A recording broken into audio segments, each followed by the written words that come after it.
여러분, 조선시대 때 왕이 다스리는 왕의 집무실이 어딜 것 같습니까?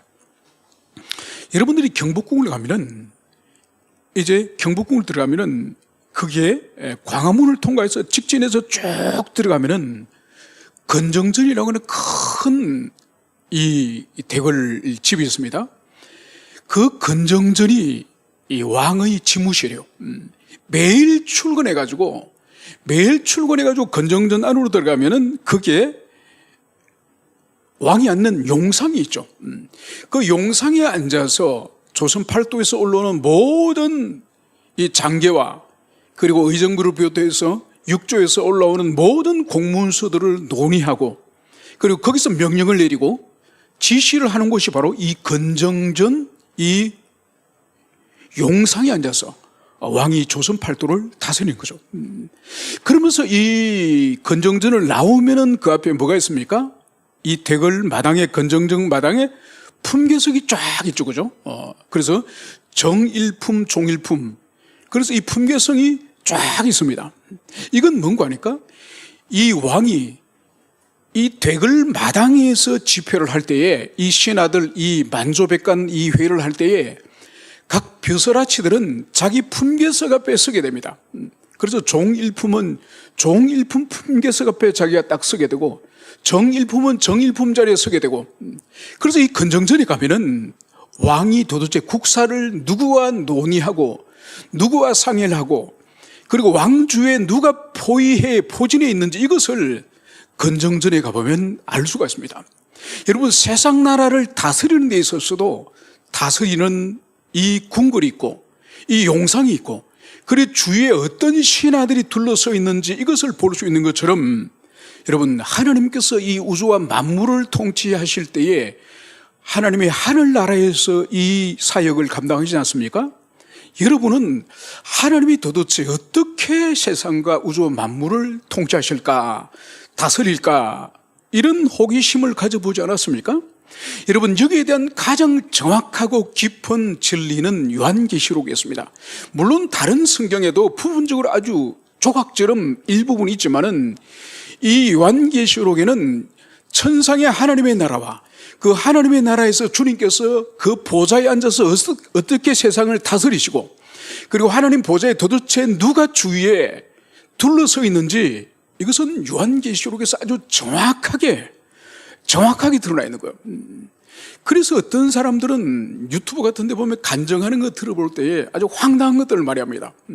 천국에 갔는데 이 요한계시록에서 계시하고 있는 이 천상의 모습은 하나도 없고 자기 주관적으로 막 상상해서 말하는 그런 것들이 있습니다. 다 엉터리예요. 이 성경 계시, 요한계시록에서 천상의 하나님의 보좌와 그 보좌를 둘러싸여 있는 이 계시가 정확한 것이라는 것을 이것을 여러분들이 가슴 깊이 새기시길 바랍니다. 여러분, 계시록 4장에서는 이제 우리 예수님이 요한에게 하늘로 초청하는 장면이 나옵니다. 이리 올라오너라. 이리 올라오라고 그렇게 우리 예수님이 외치면서 요한을 천상으로 이제 초청하는 거죠. 천상에 요한이 올라가니까 제일 먼저 주님이 보여주시는 것이 뭔가요? 바로 우리 주님의 이 보좌에 앉아 계시는 주님의 모습을 제일 먼저 보여주십니다.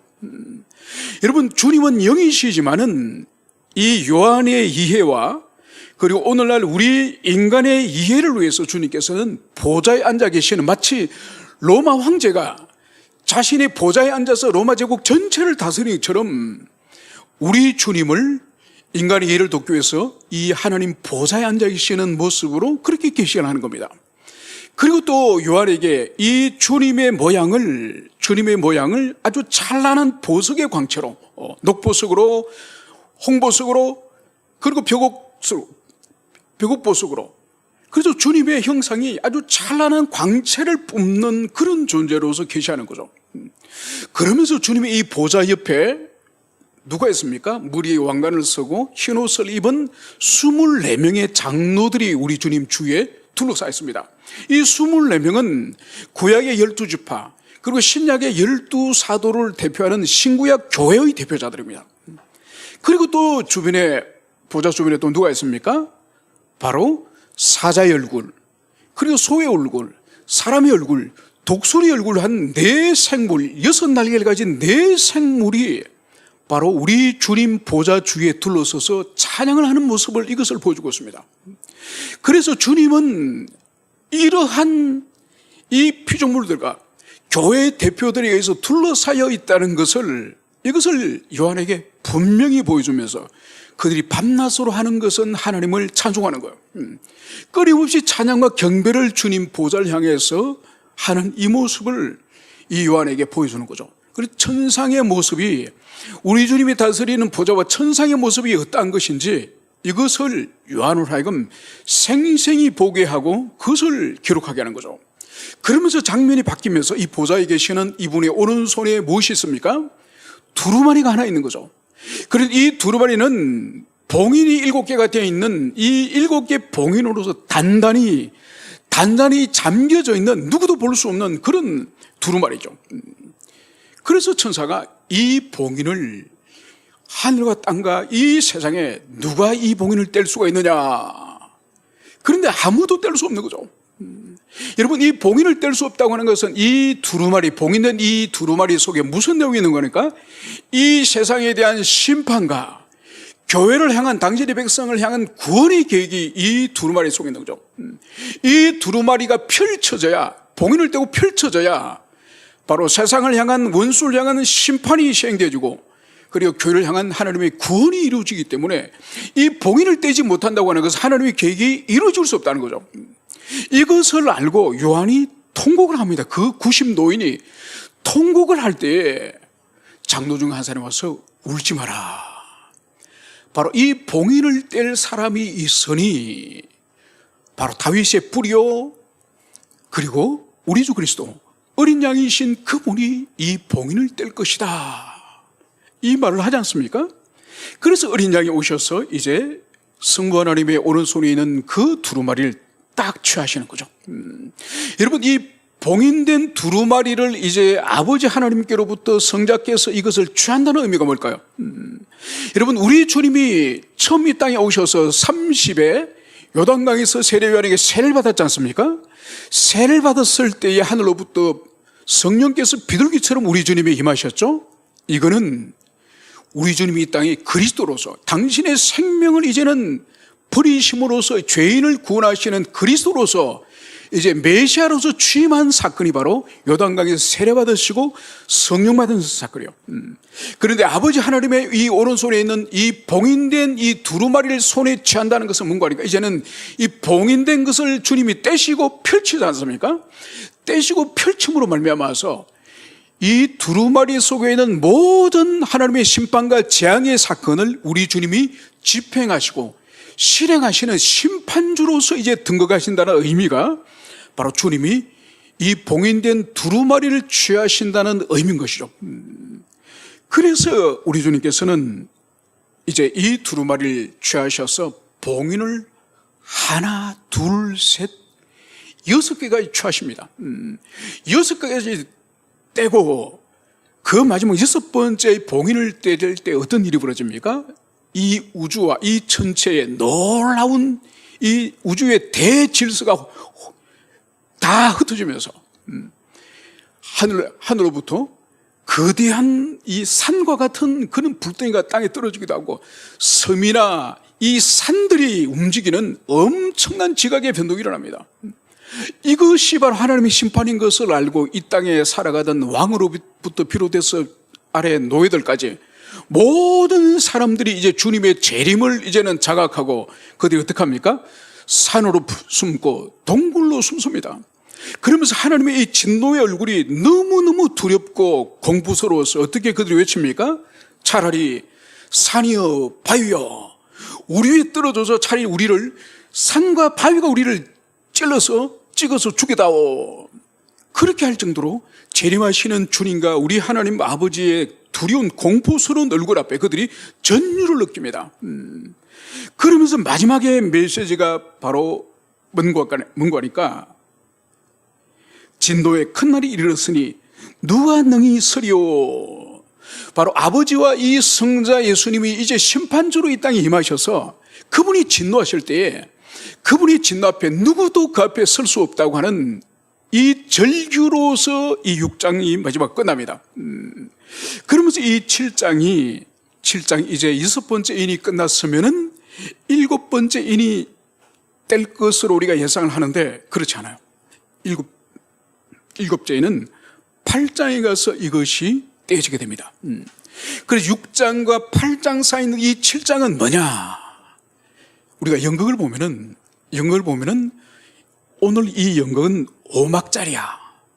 그러면 한 막이 쫙 펼쳐지면은 그게 주인공들과 여러 출연자들이 나와서 노래도 부르기도 하고 대화도 나누고 어떤 사건들이 일어나고 그러면 절정이 이르를 때 이제 막이 내리지 않습니까? 이제 막이 닫히면서 이제 뒤에서 또 배우들이 옷을 갈아입고 화장을 다시 고쳐하고 옷을 또 다른 분장을 하고 그러면서 또 막이 어떻게 되면 막이 쫙 열리면서 이제 제2막이 시작되죠.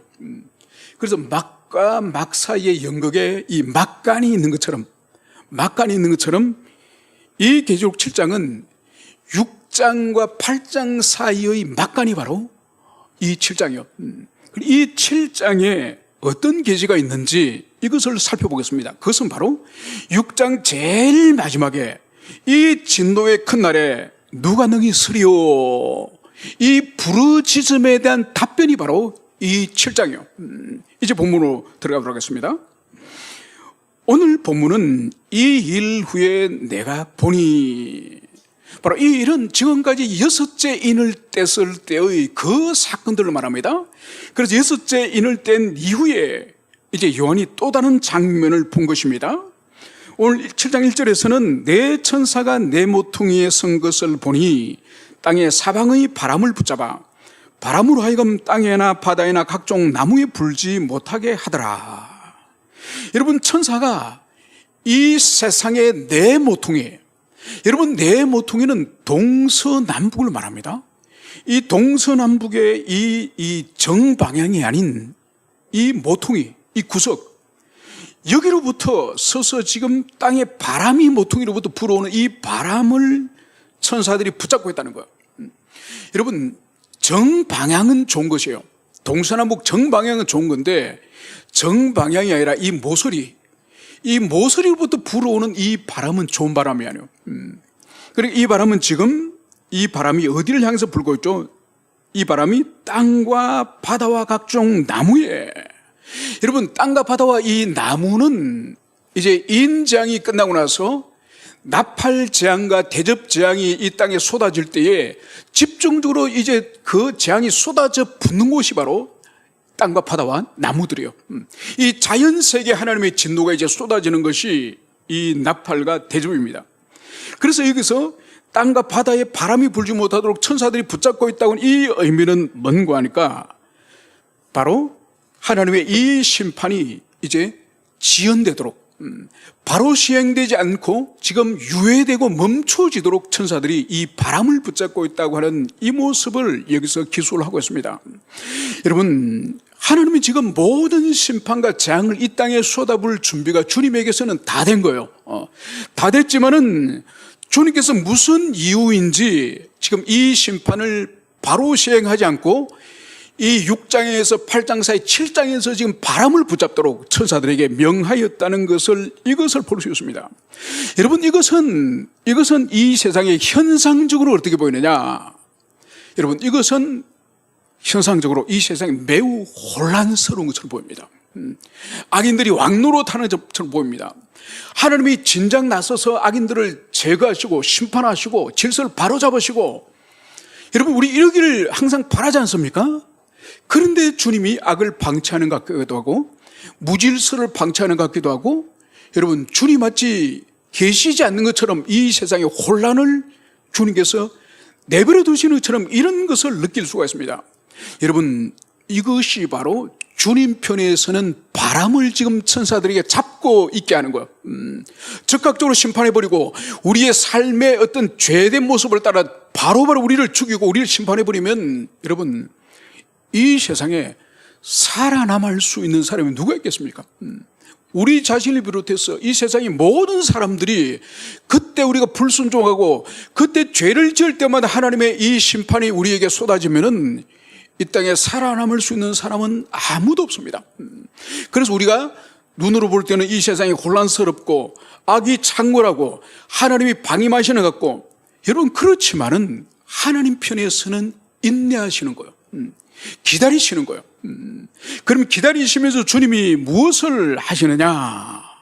오늘 2절에 보면 다른 천사가 살아계신 하나님의 인을 가지고 해돋는 데서 올라와서 땅과 바다를 해롭게 할 권세를 받은 네 천사를 향하여 큰 소리로 외치기를 우리가 우리 하나님의 종들의 이마에 인치기까지 땅이나 바다나 나무들을 해하지 말라 하더라. 여러분, 이 네 천사가 땅 모퉁이에서 부는 바람을 꽉 붙들고 이 땅을 심판하지 못하도록 재앙을 쏟아붓지 못하도록 붙들고 있을 때에 또 다른 천사가 이제 나타나서 이 네 천사에게 외치는 거예요. 바로 우리가 하나님의 백성들, 하나님의 자녀들 이마에 인을 칠 때까지 너희들은 땅과 바다와 이 수목들에게 해를 끼치지 않도록 너희들은 바람을 계속 잡고 있어라. 이 말을 하는 거죠. 여러분, 여기서 먼저 이마에 인을 친다. 여러분, 하나님의 도장으로 인을 친다. 이 의미를 우리가 이해를 해야 되는 거죠. 여러분, 도장이라고 하는 것은 그 사람의 권위, 그 사람의 최종적인 보증을 하는 것이 도장이지 않습니까? 오늘날은 물론 사인을 해버리고 그렇게 처리하지만은 이 로마 제국의 이 시대나 또 우리 문화권에도 도장이 중요하지 않습니까? 로마 제국에도 황제가 어떤 이 지역이라든지 총독에게, 분봉왕에게 명령이나 칙서를 내리지 않습니까? 그러면은 항상 옆에 있는 서기관이 대피를 하고, 그러고 나서 거기 어떻게 합니까? 이 황제 인장, 이 인장에다가 이 편지 위에 밀랍이라든지 그것으로 봉인을 하면서 쾅 인장에 있는 이 새긴 문장을 딱 찍는 거죠. 그리고 문장을 찍음으로 말미암아서 이것은 황제가 보내는 편지라는 것을 보장을 하는 거죠. 여러분, 그리고 우리 문화권도 마찬가지잖아요.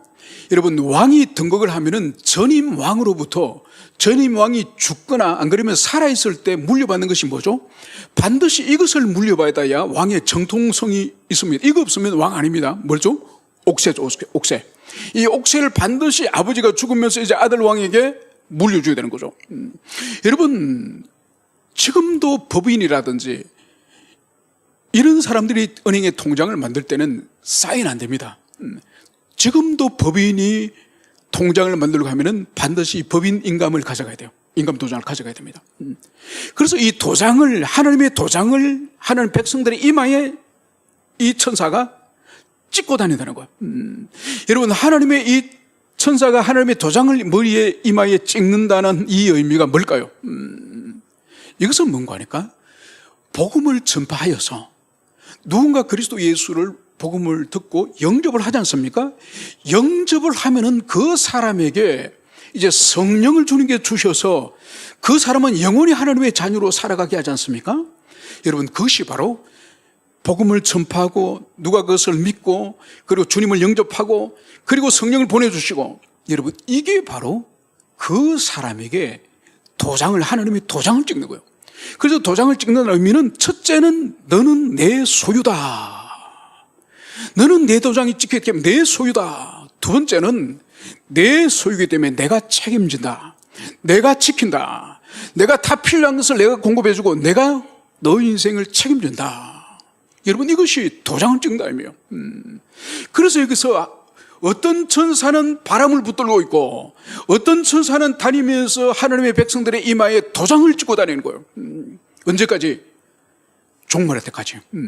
그 구원받는 사람의 숫자가 완성될 때까지, 찰 때까지.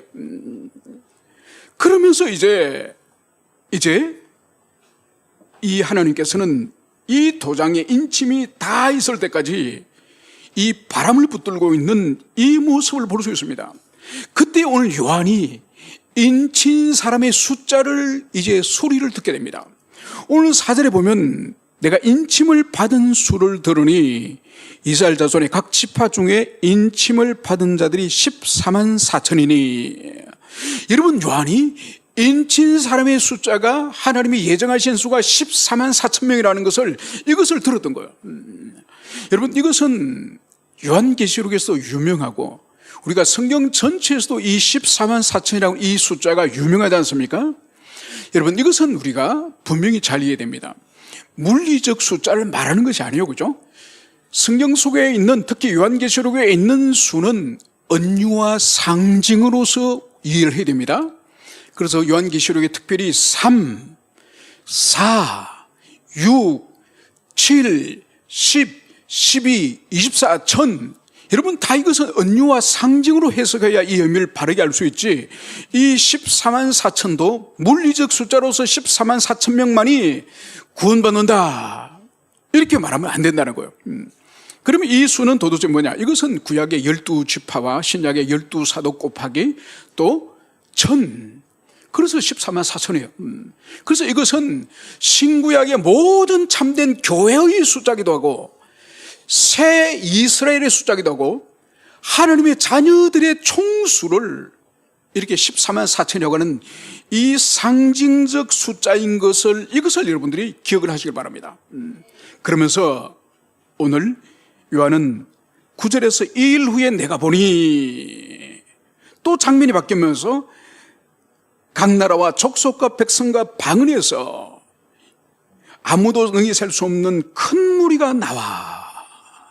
여러분, 잠시 전에 이제 인침을 받을 사람의 숫자가 14만 4천이라 그랬는데, 이제 요한이 또 다른 장면을 보니 각 나라와 족속과 백성과 방언에서 인간이 도무지 셀 수 없는 큰 무리가 나왔다는 거예요.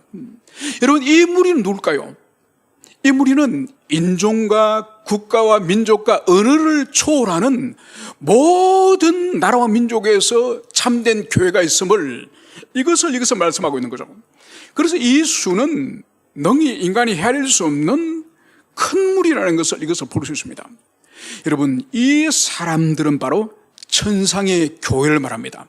잠시 전에 14만 4천과 다른 별개의 그룹이 아니라 바로 14만 4천이 참된 교회인 것처럼 이 나라와 족속과 백성과 방언에서 나온 셀 수 없는 이 무리와 같은 그룹이라는 것을, 이것을 여러분들이 이해하셔야 됩니다.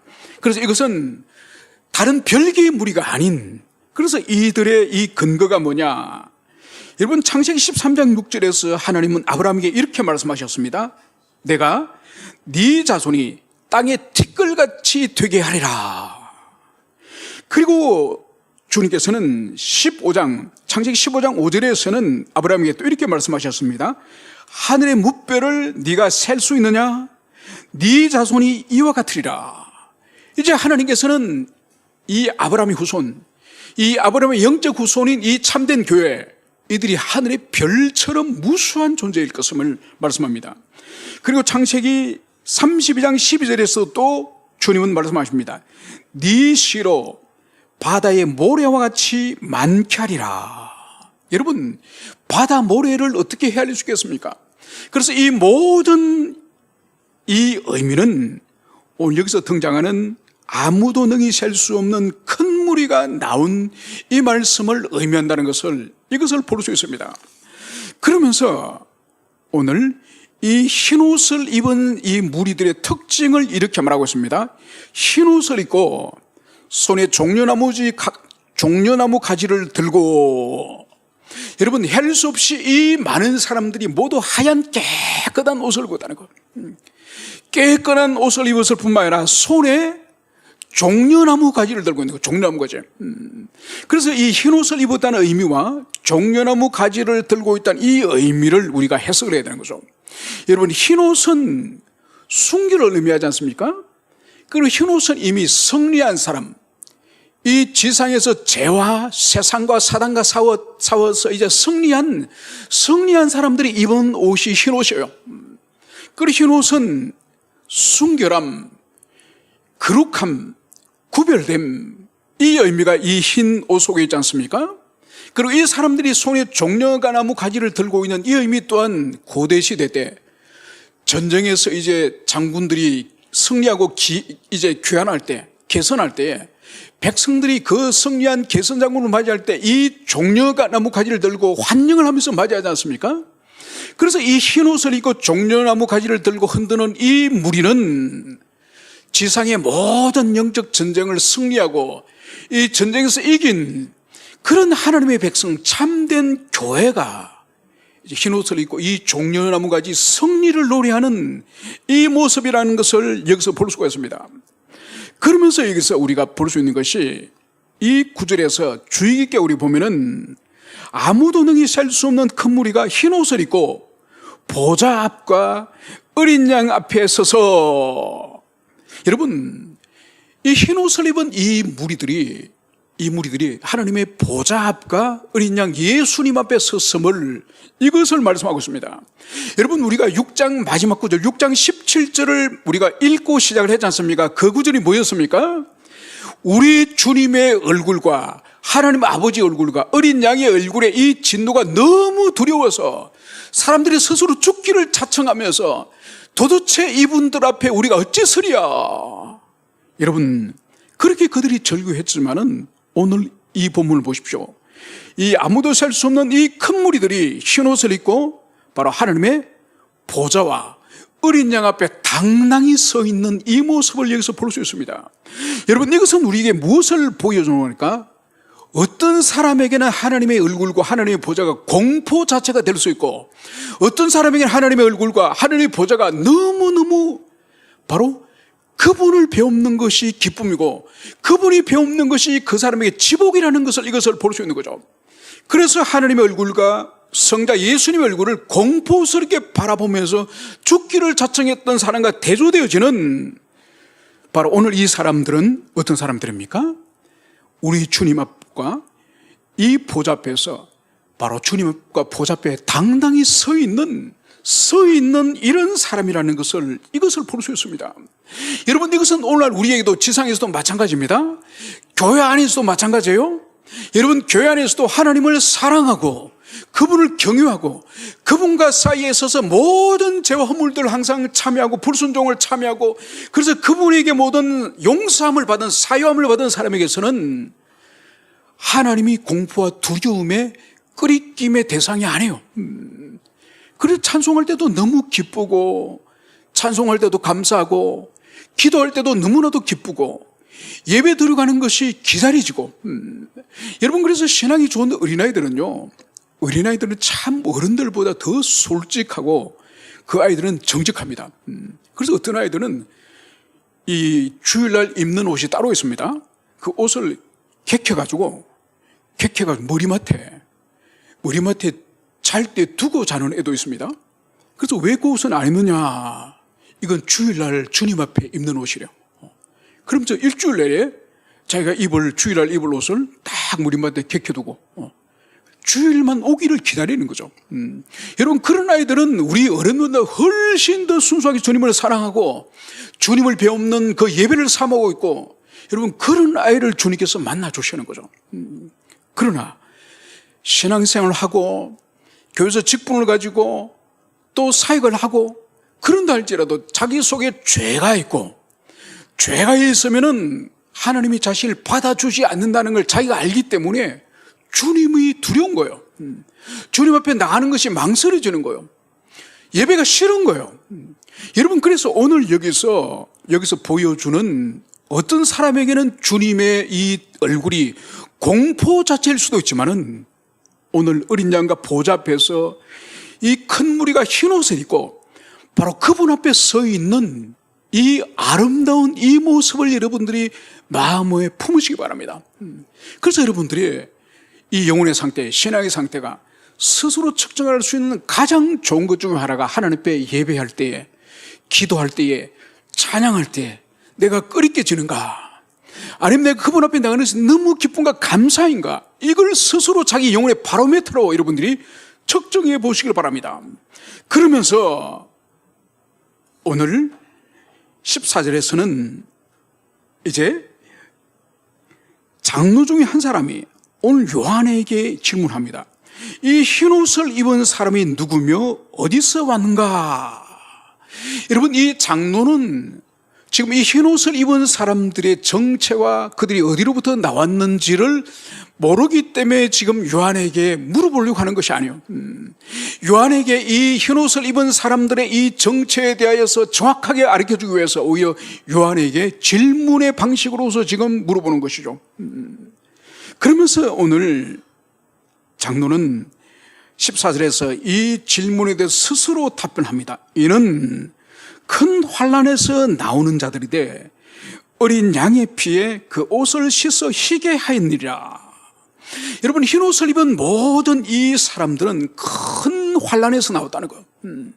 그리고 이 옷이 희게 되었던 것은 어린 양의 피에 의해서, 어린 양의 피로서 이들을 씻겼더니 이들이 옷이 하얗게 되었다. 여러분, 여기서 우리가 두 가지를 중심으로 살펴보겠습니다. 여러분, 천상의 흰 옷을 입고 천상의 하나님 앞에 예배하는 천상의 참된 교회, 참된 하나님의 백성들은 모두 환난을 통한 사람이에요. 여러분, 이 땅에서 편안히 등 따시고 배부르게 놀고 먹다가 천국에 이르는 사람은 아무도 없어요. 모든 어느 시대 사람이든지 어느 시대 성도든지 어느 시대 그리스도인든지 천상의 하나님의 보좌 앞에서 이 흰옷을 입은 이 모든 무리들은 다 지상에서 환난을 통과한 사람이에요. 환난을 통과하지 않고 천국에 이르는 사람은 아무도 없다는 것을, 이것을 볼 수 있습니다. 여러분, 종교, 이 교회 역사를 보면은 이 초대교회 때 이 기독교가 공인이 되고 나중에 콘스탄틴에서 공인이 되고 이후에 데오도시우스에 의해서 국교가 되지 않습니까? 그러면서 이 종교를 믿는 것에, 기독교 믿는 것을 박해하지 않았지, 그전에는 로마 제국으로부터 얼마나 많은 박해를 당했는지 모릅니다. 특히 교회 지도자들. 여러분, 초대교회 때 박해 시대가 끝나고 나서 이 종교회의를 하지 않습니까? 지역 종교회의를 하잖아요.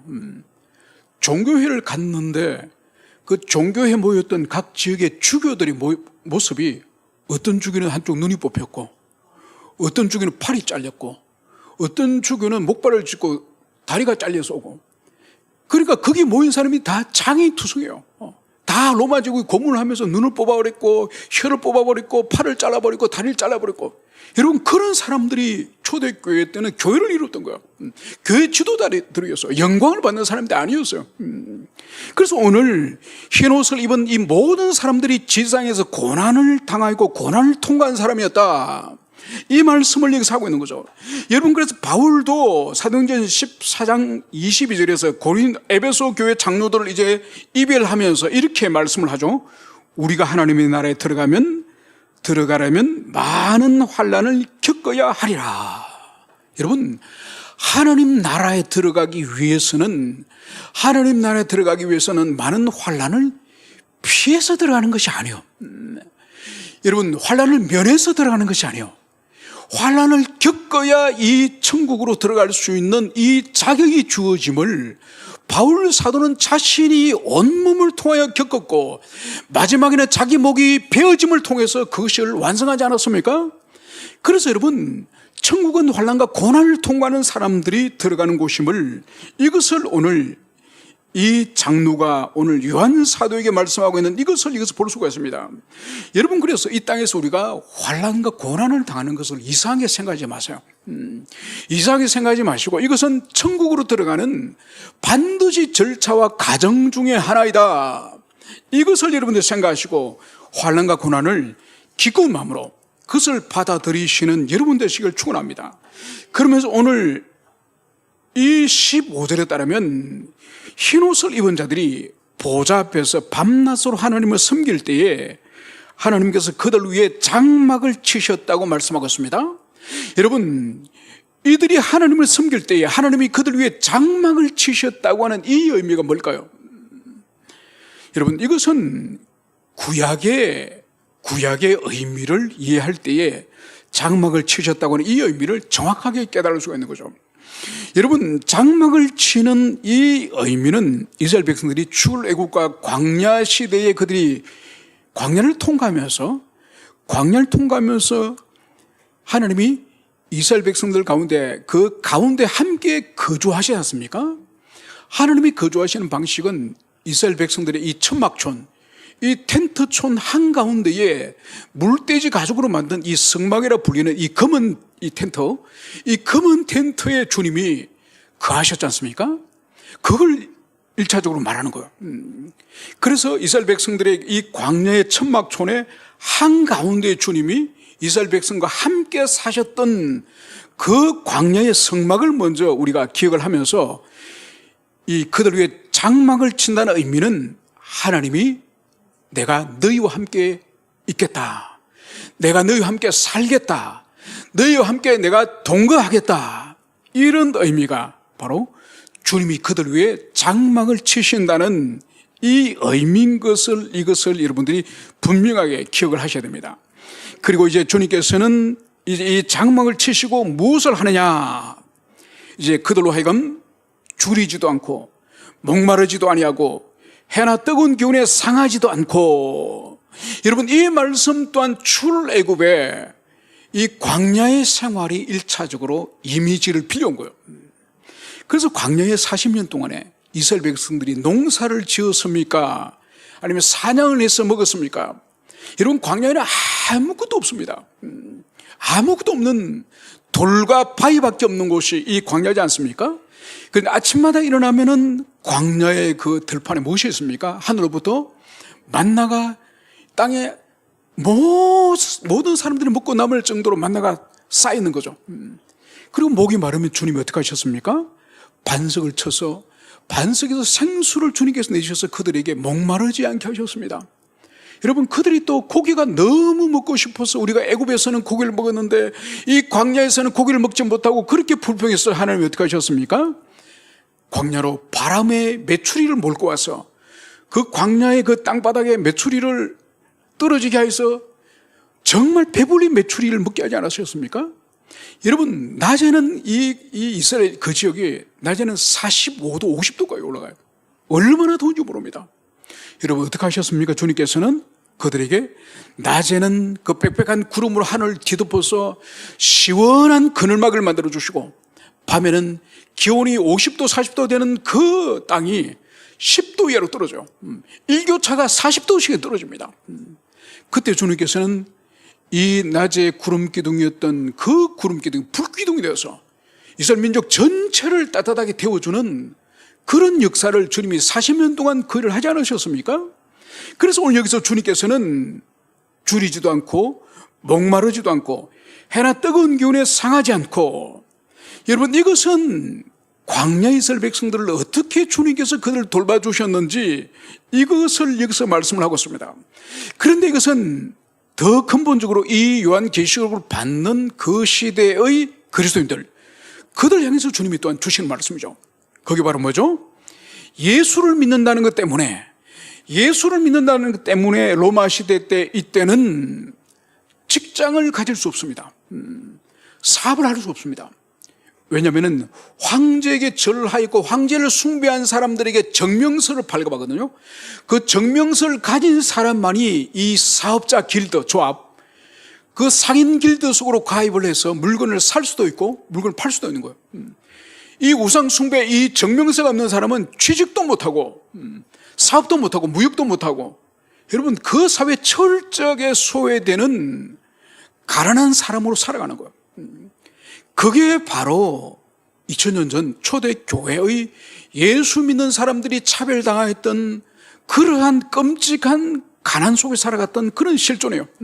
그래서 주님이 어떻게 하신다고요?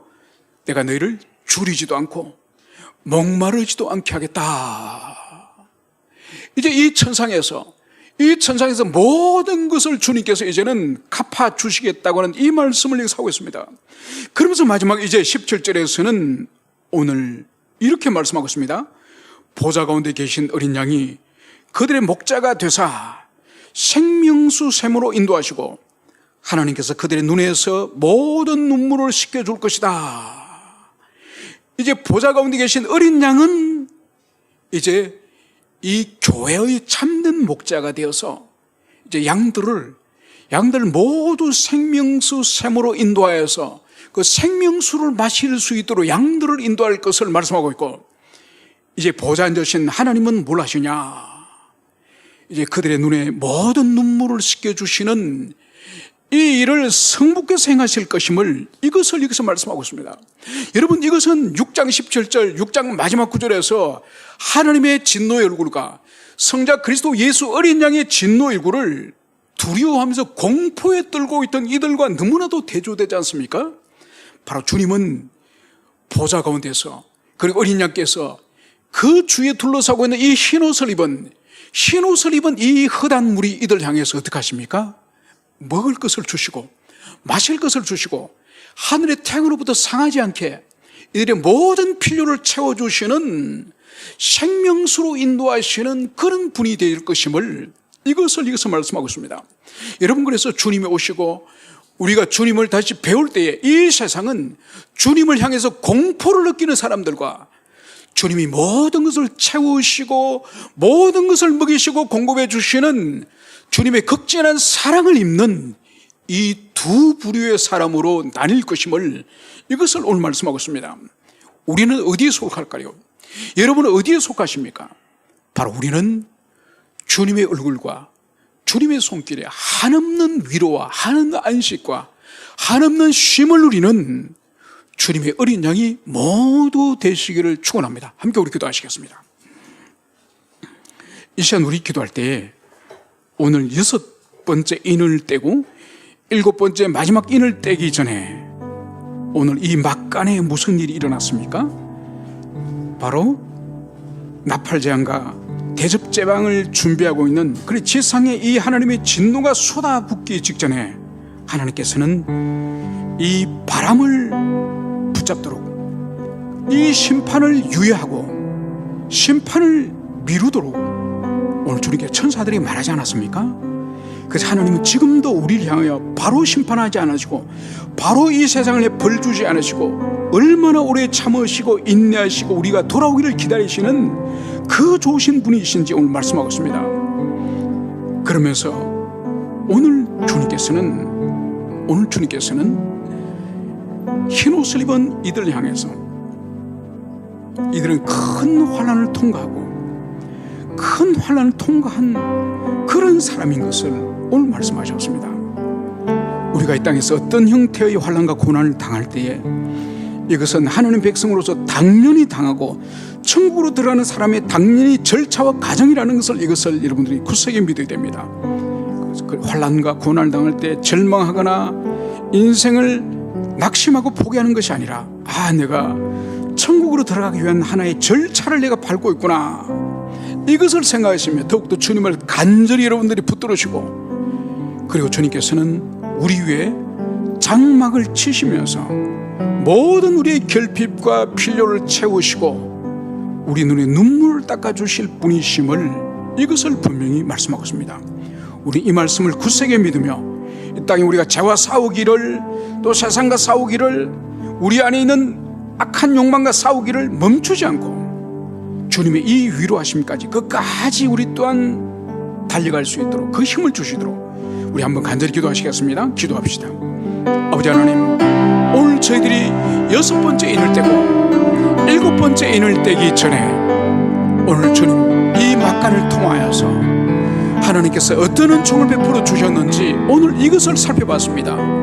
하나님의 심판과 재앙은 준비되었지만은 그러나 주님께서는 당신의 백성들의 이마에 인을 치기까지 오래 참으시면서 기다리시는 분이심을 이것을 말씀하고 있습니다. 그래서 인을 받은 사람이 14만 4천, 바로 이들은 셀 수 없는 수많은 흰옷을 입은 사람임을 오늘 이것을 말씀하고 있습니다. 그러나 이 사람들은 모두 다 큰 환난을 통과한 사람으로서 이 사람들이 천국에 이르렀음을 말씀하고 있습니다. 주님, 우리가 이 땅을 살아갈 때에 우리가 환난을 당하고 고난을 당하고 역경을 당할 때에 하나님 이것을 조금도 이상하게 여기지 않게 우리로 하여금 붙잡아 주시고, 주님의 나라는 환난을 당하지 않고 고난을 통과하지 않은 사람이 아무도 없다는 것을 우리가 가슴에 새게 해주시고, 우리 인생의 고난과 역경과 환난을 주님 믿음으로 감당할 수 있도록 은총을 베풀어 주시기를 간절히 기도드립니다.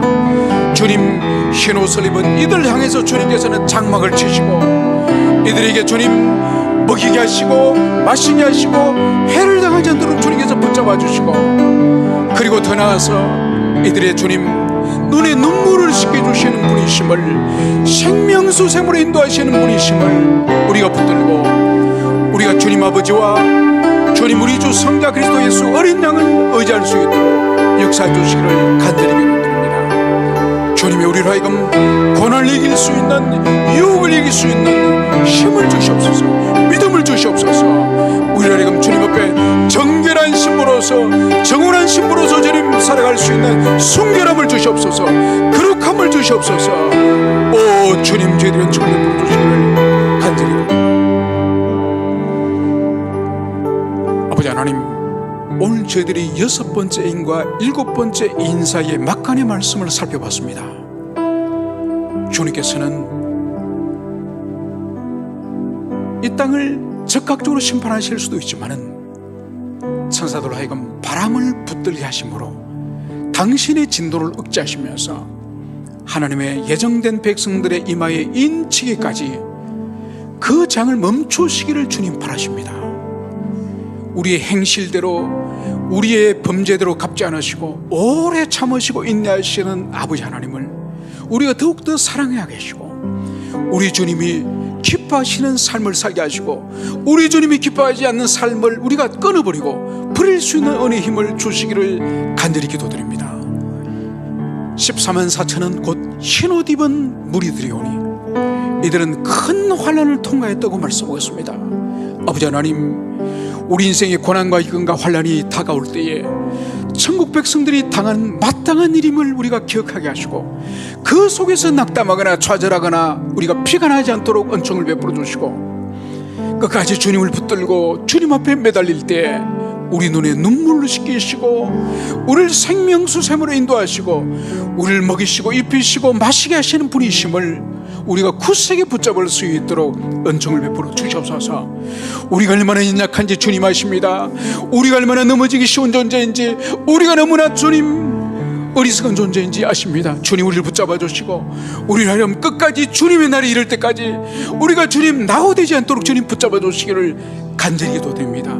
참으로 감사를 드리며 거룩하신 예수님 이름으로 기도합니다. 아멘. 이제는 우리 주 예수 그리스도의 은총과 아버지 하나님의 사랑과 성령 하나님의 교통하심이 이 지상의 모든 혼란을 통과해서 흰옷을 입기를 결단하는 의왕 주님의 교회 모든 성도들 가운데 이제로부터 영원히 함께 있을지어다.